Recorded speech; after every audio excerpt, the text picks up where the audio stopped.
Peace and blessings minus the stressing. Welcome back to Mac Global Music, Arts, Culture, and Commerce, where we discuss all things that drive society. It's your brother in business, King Rob.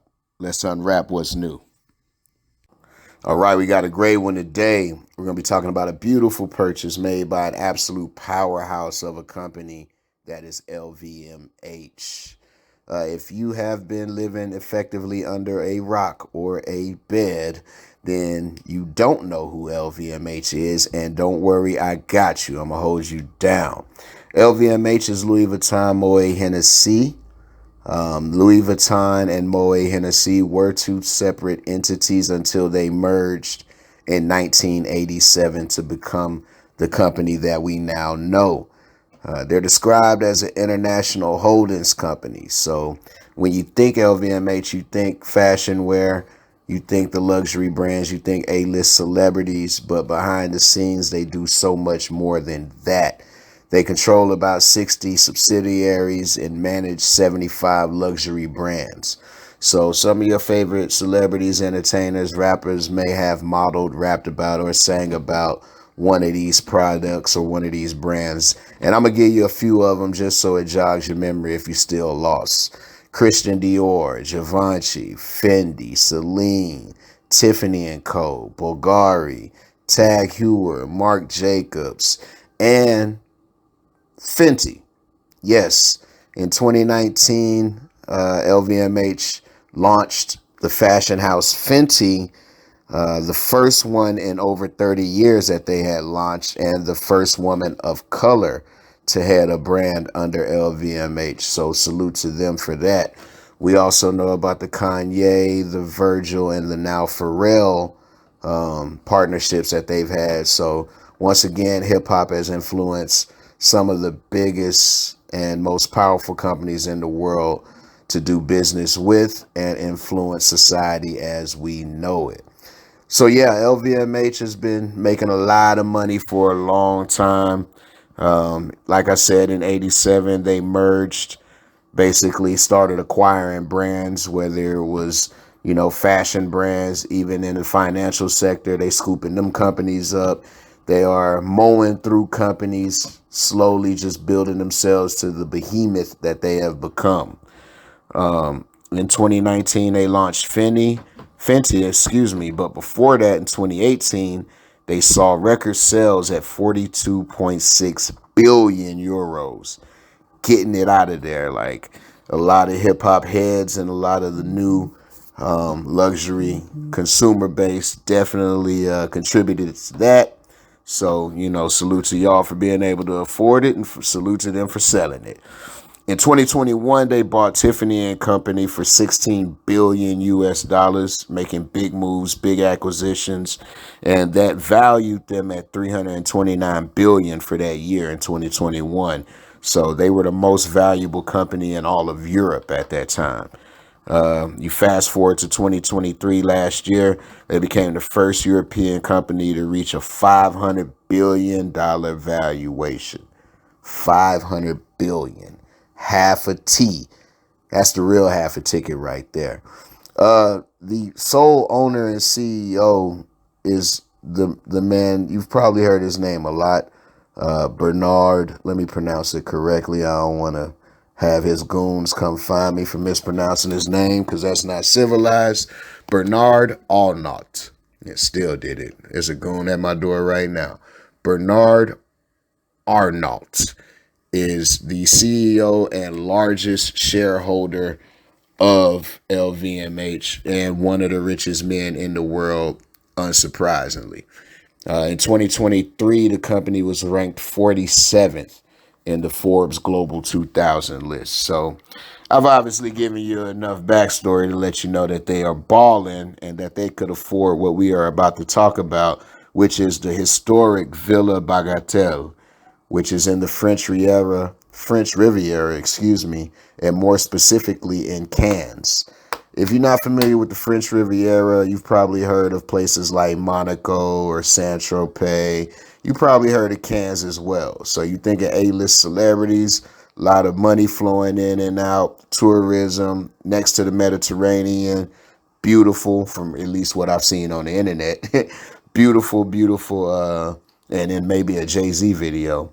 Beautiful scenery, a lot of money, not for the weak of wallet, if you get my drift. They purchased a historic villa, the Villa Bagatelle, in Cannes, France, for, get this, 50 million euros. 50 million euros, which translates to a little under 71 million US dollars. Why did they buy the villa, you ask me? Well, why you think? To showcase brands during festivals.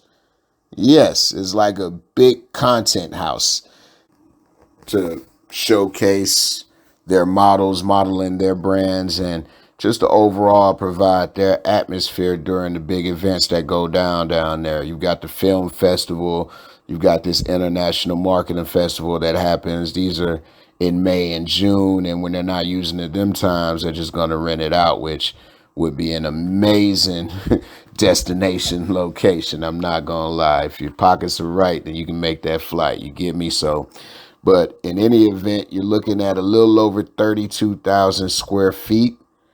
You've got 12 guest and family suites, including a main suite of approximately 2,000 square feet. So that offers you a private terrace with stunning views of the Mediterranean Sea and Cannes in general. Every space in the property is decorated with artworks and exclusive furniture that was inside of the sale price, and a separate annex is provided for staff that can accommodate up to 11 people, as well as an 8-car garage. So balling at its highest level when you're thinking about, setting the tone and setting the atmosphere for some luxurious products, brands, and atmosphere. And while I'm here, I want to give a big shout out to the real estate brokerage, the McGray and Sons brokerage. Man, salute to whoever worked on that deal. Christmas came early for you. If you happen to run across this video, my Cash App link is in the description. And I know I'm not just playing. Apparently, this villa has had some pretty famous owners before. I'm not too familiar with them, but somebody know them. You got the Russian/Armenian billionaire Sarkisov brothers, pardon me, and the banker Anatoly Motlev, and more. I don't know, with those names, they sound pretty heavy in the game. And please don't take offense if I mispronounced it. I'm just a Texas boy. You would describe the villa as Art Deco style. It has 2 outdoor pools, 1 indoor pool. Where's Ray J when you need him? Terrace garden style. And like I said, it can accommodate multiple staff.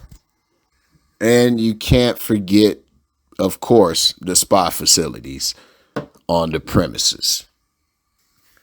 So LVMH in 2023 racked up a spending bill of 2.45 billion euros purchasing real estate globally. So they're continuing their tradition of being a megalith of purchasing and acquisitions. And it's fly to me because, you might think of them for fashion, and you might think of them for other brands that are fashion related, but they're really getting to the bag when it comes to investment, whether it be venture capitalist style stuff and real estate. So salute to them, salute to the whole process that they got going on.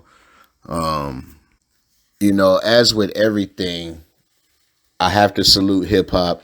I have to salute what they call urban culture, and I have to salute us for our ability to make things cool that might have gone unnoticed, or, make things look good. I always think about Tupac in the Versace shirt doing the modeling with Kadada. Rest in peace to Pac.